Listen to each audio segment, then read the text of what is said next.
L-imħallef Michael Mallija diskrivih bħala l-bniedem li terrorizza lil Lawdex u tefaw 7 snin ħabs.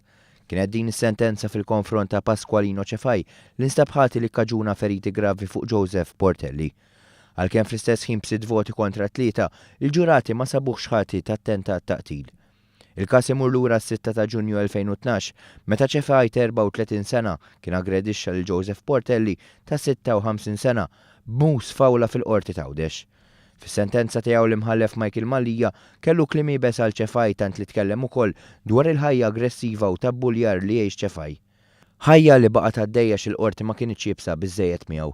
L-imħallef Mallija suġġerixxa li fil-ġurijiet il-ġurati għandhom ikollhom kopja tal-kondotta tal-akkużat qabel jaslu għal verdett tagħhom. Intant fuq l-ewwel 5 akkużi li kellu huwa weħel 5 snin ħabs, 6 xhur ħabs tal-li kiser il-kundizzjonijiet tal-libertà proviżorja u 18-il xahar ħabs billi fi proċeduri oħra kien ingħata sentenza ta' 1.5 sena ħabs sospiżi għal 2 sentejn. L-imħallef Mallija diskriva l-inċident bħala wieħed serju li jxraqlu l-massimu tal-pina u tenna li Cefaj m'għandu dritt igawdi l-ebda ħnina.